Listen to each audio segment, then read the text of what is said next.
तो बात है सन 1900 से 1907 की, जब एक कुक की वजह से करीब 110 लोग एक बीमारी से इन्फेक्ट हुए और 3 लोगों की डेथ हो गई। और उस कुक का नाम है मैरी मेलोन, जिन्हें अब कॉमनली टाइफाइड मैरी के नाम से भी जाना जाता है। मैरी एक आयरिश बॉर्न अमेरिकन कुक थी, जिन्होंने करीब 51 से 122 लोगों को टाइफाइड वायरस से इन्फेक्ट किया, जिसके चलते 3 लोगों की डेथ हो गई। पर सवाल ये उठता है कि इतने सारे लोगों को इन्फेक्ट करने से पहले ही मैरी को क्वारंटीन क्यों नहीं किया गया। और इस सवाल का जवाब है, मैरी यूनाइटेड स्टेट्स की पहली एसिम्प्टोमेटिक कैरियर थी जो टाइफाइड को स्प्रेड कर रही थी। मैरी ने 1900 से 1907 तक 8 फैमिलीज के लिए एज अ कुक काम किया, जिनमें से 7 फैमिलीज टाइफाइड से इन्फेक्ट हो चुकी थी। सन 1900 में मैरी ने न्यूयॉर्क सिटी की एक फैमिली के लिए काम किया, जहां मैरी के 2 हफ्ते काम करने के बाद लोगों को टाइफाइड हो गया। 1901 में मैनहट्टन की जिस फैमिली के लिए मैरी ने काम किया, उनमें फीवर और डायरिया के सिम्टम्स दिखने लगे। इसके बाद मैरी ने एक लॉयर की फैमिली के लिए काम किया, जहां सभी लोग बीमार पाए गए। जून 1904 में मैरी ने हेनरी गिब्सन नाम के एक लॉयर के लिए काम किया, जहां 1 हफ्ते के अंदर सभी सर्वेंट्स बीमार पाए गए। पर हेनरी की फैमिली इन्फेक्ट नहीं हुई थी, क्योंकि वहां सर्वेंट्स के लिए अलग घर था। Investigator doctor R.L. विल्सन ने कंक्लूड किया कि लॉन्ड्री वाले सर्वेंट की वजह से आउटब्रेक हुआ था। उसके बाद मैरी टक्सीडो पार्क में जॉर्ज कैसलर द्वारा हायर की गई, जहां 2 हफ्ते में घर की एक सर्वेंट बीमार पाई गई और उसे Saint Joseph regional medical centre में एडमिट करवाया गया, और उस जगह टाइफाइड की शुरुआत थी। अगस्त 1906 में मैरी को ऑयस्टर बे, लॉन्ग आइलैंड में न्यूयॉर्क के एक बड़े बैंकर चार्ल्स हेनरी वॉरेन ने हायर किया। 27 अगस्त से 3 सितंबर के बीच फैमिली के 11 में से 6 लोग टाइफाइड से इन्फेक्ट हो चुके थे। टाइफाइड का ऑयस्टर बे में होना बड़ा ही अजीब था, क्योंकि इससे पहले वहाँ टाइफाइड का कोई पेशेंट नहीं था। कुछ इन्वेस्टिगेटर्स ने पूरे घर के सैंपल्स लिए, पर सारी रिपोर्ट्स नेगेटिव थी। 1906 के आखिर में मैरी को पार्क एवेन्यू में वॉल्टर बॉयर ने हायर किया। 27 जनवरी 1906 तक उनकी मेड बीमार हो चुकी थी। जल्द ही घर के 2 और सर्वेंट्स को हॉस्पिटल में एडमिट करवाना पड़ा, जिसके बाद वॉल्टर की बेटी की टाइफाइड से डेथ हो गई। वॉल्टर ने जॉर्ज सोपर को ऑयस्टर बे के केस के लिए हायर किया। इन्वेस्टिगेशन के बाद पता चला कि इन सभी आउटब्रेक्स में बस एक ही चीज़ कॉमन है, आयरिश कुक मैरी। पर फिर भी कोई पता नहीं लगा पाया कि मैरी टाइफाइड कैरियर है, क्योंकि आउटब्रेक होते ही मैरी वहाँ से चली जाती थी। सोपर पहली बार मैरी से एक किचन में मिलते हैं और मैरी को टेस्ट करवाने के लिए कहते हैं, पर मैरी कोई भी टेस्ट करवाने से मना कर देती है, और कोई डायरेक्ट प्रूफ ना होने की वजह से कोई एक्शन भी नहीं लिया जा सकता था। इसके बाद सोपर मैरी के बॉयफ्रेंड के घर का पता लगाते हैं और एक डॉक्टर के साथ दोबारा मीटिंग अरेंज करते हैं, ताकि मैरी का सैंपल लिया जा सके। पर इस बार भी मैरी मना कर देती है। मैरी ये मानने से साफ मना कर देती है कि ये आउटब्रेक उसकी वजह से हो गई है। इस सब के बाद सोपर इसकी जानकारी न्यूयॉर्क सिटी हेल्थ डिपार्टमेंट को देते हैं, जहां डिपार्टमेंट के इन्वेस्टिगेटर्स से पता चलता है कि मैरी एक टाइफाइड कैरियर है।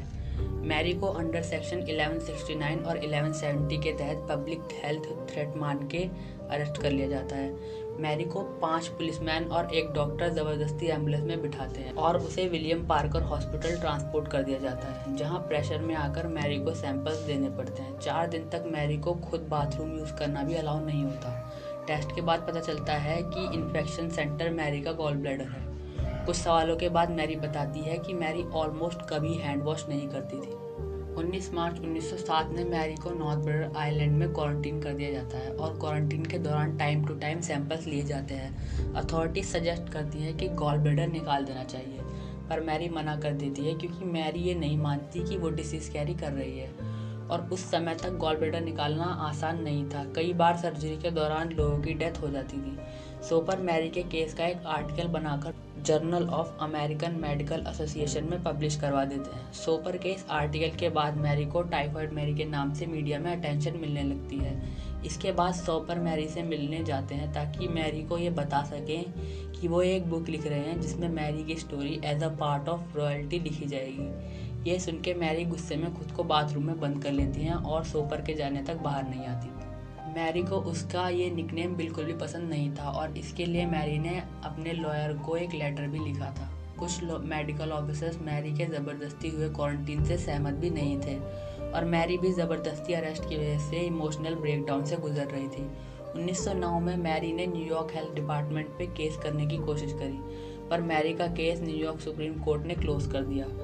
अपने लॉयर को लिखे एक लेटर में मैरी ने बताया था कि उन्हें बहुत ही गलत तरीके से ट्रीट किया जा रहा था। हफ्ते में 3 बार मैरी को टेस्ट के लिए सैंपल देने पड़ते थे, पर आंखों में प्रॉब्लम होने के बाद भी मैरी को 6 महीने तक आई डॉक्टर को नहीं दिखाया गया।